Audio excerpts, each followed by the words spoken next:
2018년도에 큰아들 결혼식 참석 겸 관광으로 다녀온 하와이 마우이에 대한 간략한 방문 소감이다. 하와이에는 카우아이, 오아후, 몰로카이, 라나이, 마우이, 하와이 섬 등 6개의 주요 섬이 있다. 마우이는 계곡의 섬이라고 불린다고 하는데 하와이에서 두 번째로 큰 섬이다. 콘데 네스트 트래블러 독자들이 20년이 넘는 세월 동안 미국 최고의 해변으로 꼽힌다는 세계적으로 유명한 해변, 신성한 라오밸리 주립공원, 흑등고래가 대이동을 펼치는 장관, farm to table 음식 및 할레아칼라의 장엄한 해돋이, 이 모든 것을 결혼식 참석을 뺀 3, 4일 만에 다 섭렵한다는 것은 불가능하겠지만 we tried our best. 첫날은 저녁 무렵 카울루이 공항에 도착하여 렌트카를 하고 원래 예약한 차가 다 나갔다고 하여 캐딜락 SRX로 프리 업그레이드 해주었다. 공항에서 얼마 안 떨어진 메리엇 코르티아드 호텔의 여장을 풀고 저녁을 먹으러 돌아다니다가 근사한 타이 레스토랑이 보이길래 들어가 파타이, 베이스 프라이 라이스 그리고 탐영쿵 수프를 시켜 먹었다. 그 다음날은 아침 일찍부터 반드시 가봐야 한다는 라하이나를 목적지로 삼고 해변도로를 따라 상쾌하게 달렸다. 기온은 약 85도 정도로 상쾌했다. 라하이나에서 거의 바닷가 끝과 끝을 걸으며 사진도 찍고 바닷물에 발도 담그고 거리 쇼핑을 즐겼다. 그런데 그곳 해변가 바닷물은 정말 기가 막힌다. 큰 파도가 없다. 그냥 잔잔한 파도인데 어린아이들이 그래서 그런지 많이 뛰어다니며 놀았다. 바닷가 쪽으로 한참 걸어가도 그리 깊지 않고 물은 수정같이 깨끗하고 차갑지도 않았다. 우리는 한참을 걸어가다가 사람들이 모여있길래 가봤더니 큰 거북이들이 해변가로 올라와 쉬고 있는 장면이 보였다. 나무 한 그루가 하늘과 땅으로 가지에 가지를 쳐서 마치 여러 나무가 있는 것처럼 보이는 유명한 베니언 트리가 있는 곳도 가보았다. 높이도 높이지만 나무의 두께가 장난이 아니었다.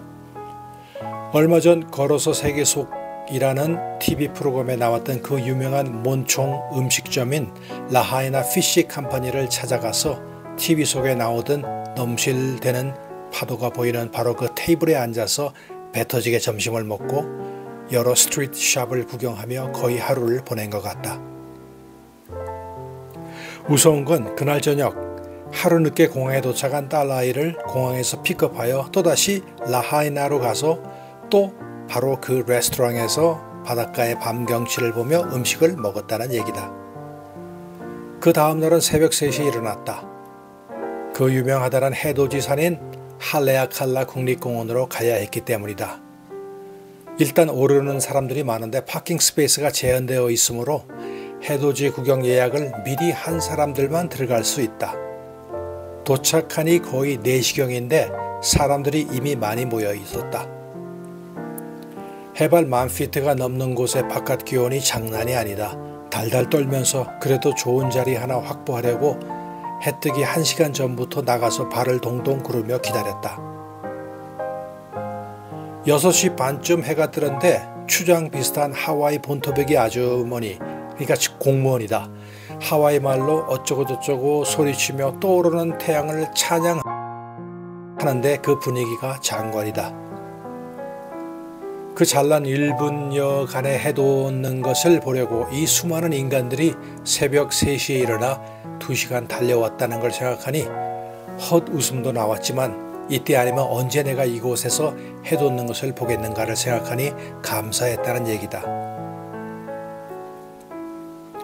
그 다음으로 유명한 로드 투 하나를 타고 가면서 기암절벽과 귀귀한 해변가 등을 구경하고 마우이 가든 오브 에든이라는 기막힌 절경을 자랑하는 가든에서 별별 식물과 나무숲과 폭포수 등을 관람하고 다시 하나 로드를 타고 나오는데 이 길은 위험하기도 하고 정말 계속해서 꼬불꼬불 달리기 때문에 조심해야 할 곳이라는 걸 실감했다.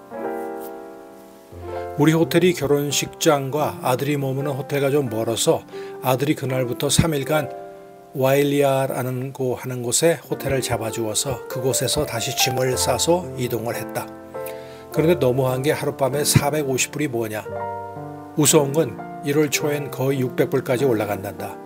추우니까 관광객들이 그쪽으로 다 몰리는 모양이다. 이 와일리아 키알라이니 호텔은 순전 리조트 목적으로 만들었다는데 그 규모가 혀를 두른다. 난 하와이에서 그렇게 큰 호텔은 보지 못했다. 호텔 방 안을 스윗처럼 만들어 놓은 것도 특이했지만 호텔 주위가 온통 럭셔리 투성이다. 호텔 바로 아래에서 수영장과 선탠하는 가든과 인조 백사장 장소에서 곧바로 연결되는 해변가로의 패스가 무척 인상적이었다. 그곳에 있는 비치프론트 호텔들이 협력하여 해변가를 따라 산책로를 내 생각으로는 약 5마일 정도 만들어 놓은 것도 흥미로웠다. 우리는 왕복 5마일까지 아침에 워킹을 했다. 그곳에서 고프로 캠을 가지고 수중 촬영도 하고 수영도 하면서 즐겼다. 호텔 근처에 각종 레스토랑들이 질비하게 있는데 그놈의 무슨 인연인지 타이 레스토랑에 거의 하루에 한 번은 간 것 같다. 그래도 이상하게 물리지가 않았다. 결혼식 장소는 그곳에서 약 40분 떨어진 하쿠 밀이라는 곳이었는데 이곳은 내 생각으로는 정말 특이한 결혼식장이다. 건물이 아니다. 그냥 자연적으로 만들어진 마치 로마의 원형 극장 같은 느낌? 각종 나무들과 꽃들이 만발해 있고 그 전체 퍼실리티를 결혼식 참석자들만 이용하게 된다. 결혼식에 관한 건 생략하고 리허설이 끝나고 셔틀버스로 모든 게스트들이 40분 달려서 미리 마련된 큰 애프터파티 보트에 타고 바닷가로 나가서 그곳에서 DJ가 틀어주는 음악을 들으며 칵테일을 마시며 가족과 친구들과의 대화를 나누었는데 매우 인상적이었다.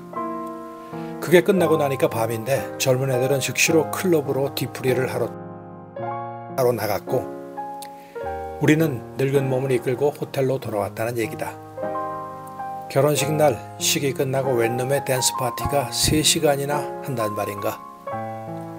어쨌든 우리도 나가서 오랜만에 춤도 추고 정말 재미나게 보냈다. 춤을 추는데 가만히 보니까 가족 중에 어린애들이 3명이 나와서 춤을 추는데 이상한 춤이길래 사실 유명한 코미디언 쇼에서 한번 봤다. 자세히 봤는데 요즘 유행한다는 플로스 댄스였다. 큰 어른들이 신기해서 애들에게 물어보니까 얘들이 어른들을 다 세우더니 그 춤 동작을 레슨해준다. 그런데 이걸 몇 번 가르쳐 주어도 그놈의 어른들이 따라하지를 못한다. 그런데 애들은 기막히게 한다. 나도 몇 번 따라 해보았는데 말처럼 쉽지가 않다. 어찌어찌하여 결혼식이 끝나고 우리는 그 다음날 출발인데 아들이 하루 이틀 정도 더 머물며 골프 한번 하겠냐고 했지만 사양하고 돌아왔다는 얘기다. 결혼식 참석이 포커스였기 때문에 모든 곳을 다 가볼 수는 없었지만 며칠 동안의 마우이 관광은 무척 인상 깊었다. 예전에 가본 오아후 관광과는 또 다른 차원의 느낌이었다. 기회가 된다면 다음에는 집중적으로 마우이에서 아무것도 안 하고 한 주일간 지내고 싶다. 마음에 맞는 사람들과 마우이에서 보낸다면 그것보다 멋진 이벤트는 없을 것이라고 생각한다. 벌써 12월이다. 2018년도도 거의 다 지나간다. 우리 모두가 이렇게 여행하고 릴렉스하고 즐기듯 생활할 수 있다면 얼마나 좋을까 싶다만 현실은 그게 물론 아니다. 기회가 매일 오는 건 아니다. 그러므로 우리에게 그 기회가 오는 시간이라면 그냥 최대한으로 즐기라고 말하고 싶다. Just do it 의 나이키의 캐치프레이즈가 무척 공감된다. 어버어버 감사한다. 정말 감사한다. 만사해. Thank you for everything.